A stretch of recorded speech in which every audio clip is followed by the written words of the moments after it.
छठे अध्याय के अंदर सनकादिकों ने किस प्रकार से इस कथा को सुनना चाहिए उसकी संपूर्ण विधि बताई है। कहते हैं, बोले पहले अपने से श्रेष्ठ या अच्छे ज्योतिषी के पास जाकर के इस कथा का सुंदर मुहूर्त निकलवाना चाहिए। तो इस विधि का पालन हम सब ने किया है। हम सबके बिल्कुल एकदम गुरु तुल्य श्री पंडित गोविंद राम जी शर्मा के पास आप सब लोग गए और उन्होंने मार्गदर्शन किया और उसके परिणाम स्वरूप ये फल हमारे सामने आज उपस्थित है। और मुहूर्त निकलवाया, सुंदर मुहूर्त बना और उस मुहूर्त के अंदर कहा गया यहाँ प्रचार करना चाहिए। तो भली प्रकार प्रचार भी सबने किया, निमंत्रण पत्र छपवाए। और कहा गया कि वक्ता का चयन करना चाहिए। तो ये कहते हैं कि विरक्तः वैष्णवः विप्रः वेद शास्त्र विशुद्धिकृत। यहाँ पे कहा गया, देखो एक बात ध्यान से सुनो प्यारो, यहाँ कहा गया है, ईमानदारी से एक बात बताइए कि यदि भारत देश में आप लोगों को रहना है तो इस देश को, संविधान को न चाहते हुए या चाहते हुए जिस किसी प्रकार से हो मानना पड़ेगा कि नहीं पड़ेगा? पड़ेगा ना। और नहीं मानोगे तो क्या होगा? शाम को थानेदार घर में आएगा और उठा करके ले जाएगा। तो फिर जब घर के अंदर रहने के लिए कुछ नियम बने हैं, देश में रहने के लिए कुछ नियम बने हैं, तो धर्म के भी कुछ नियम हैं। यहाँ सनकादिक कहते हैं कि वक्ता ब्राह्मण होना चाहिए। विरक्त अर्थार्थ जो ज़्यादा पैसे रुपया टका की बात ना करें। हाँ, हमको चाहिए कि हम बहुत कुछ देवें, पर वो ये ना कहें कि हम कथा को इतने में बेच देवेंगे। वो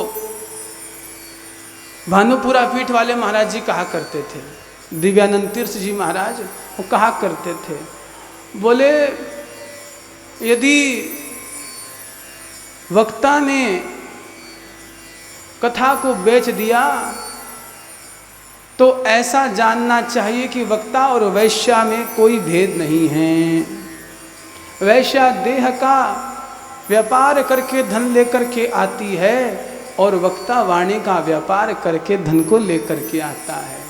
इसलिए ज़्यादा लोभी वक्ताओं के चक्कर में पड़ने की आवश्यकता नहीं है। विरक्तः वैष्णवः अर्थात भगवान विष्णु में उनकी मति होनी चाहिए। भगवान विष्णु को वो अपना इष्ट मानते हो, वैष्णवः। और वैष्णवता के लक्षण भी होने चाहिए। सबको आदर पूर्वक झुक करके प्रणाम करें, सबसे प्रेम से चर्चा करें, भगवत विषयक चर्चा करें। और क्या कहते हैं? विप्रः ब्राह्मण होना चाहिए। ब्राह्मणी कहीं नहीं लिखा प्यारो, ऐसा लिखा है ब्राह्मण होना चाहिए। इसलिए यदि अपना इस लोक, यह लोक और परलोक दोनों संवारने हैं तो धर्म का कार्य करते समय धर्म ग्रंथों के अनुसार ही आचरण करना चाहिए।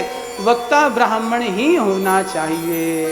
यदि ब्राह्मणेतर कथा आप सुन रहे हैं या करवा रहे हैं, बोले सेठ सेठ को बुलाएगा, ब्राह्मण ब्राह्मण को बुलाएगा, वैश्य वैश्य को बुलाएगा, शूद्र शूद्र को बुलाएगा, क्षत्रिय क्षत्रिय को बुलाएगा। बोले हमारे घर के हैं, तो फिर वो घर के आएंगे ना, तो यह लोक भी आपका नरक में जाएगा और परलोक भी आपका खराब हो जाएगा। यहाँ भी भोगना पड़ेगा, वहाँ भी भोगना पड़ेगा। इसलिए ब्राह्मण होना चाहिए वक्ता, जो गायत्री के मंत्र को जानता हो, जो ब्रह्म वाक्य में विश्वास करता हो, जिसको वेद का अध्ययन प्राप्त है, जिसकी भगवान में मति है। ब्राह्मण से ही कथा सुनने का महात्म्य है। ये ऐसा यहाँ श्रीमद् भागवत में इसे कहने वाले सनकादिकों ने कहा है। बाकी आप सबकी अपनी अपनी इच्छाएं, जो जैसे करे। हाथ तो पकड़ने वाला कोई है नहीं, जो जैसा चल रहा है वैसा चल रहा है। किंतु जो यहाँ लिखी हुई बात है वो मैं आपसे कह रहा हूँ। प्रेम से बोलिए जय श्री राधे। इस प्रकार से वक्ता का चयन करते हुए और फिर कीर्तन पूर्वक, विधि पूर्वक कथा का श्रवण करना चाहिए।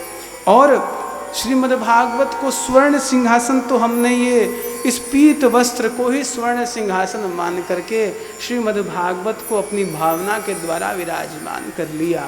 तो ये हमारा स्वर्ण का सिंहासन तो यही है। सोना लाने से सोना नहीं बनता, भावना मजबूत होनी चाहिए, भाव श्रेष्ठ होने चाहिए। सामर्थ्य पूर्वक हमने भगवान को विराजमान किया। इस प्रकार से यहाँ पर ये सप्ताह यज्ञ की विधि का वर्णन किया गया और फिर हवन के विषय में चर्चा की गई कि गायत्री मंत्र इत्यादि के द्वारा श्रीमद् भागवत का हवन करना चाहिए। सामग्री का विवरण दिया गया। बोलिए भक्तवत्सल भगवान की। इस प्रकार से हमने श्रीमद् भागवत का श्रवण किया। भगवत कृपा से, भगवान की कृपा से हम सभी लोग अब 7 दिनों तक यहाँ निरंतर इस श्रीमद् भागवत रूपी ज्ञान गंगा में गोता लगाएंगे। तो कल से आप लोग ठीक 2:45 बजे 2:30 बजे यहाँ पहुँच जाइए। तो 2:30 बजे ही पहुँच जाइए।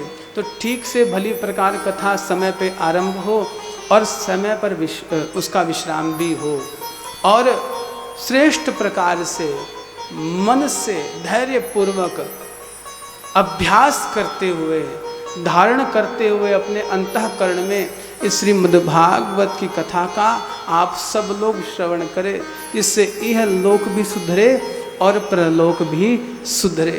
प्रेम से बोलिए जय श्री राधे।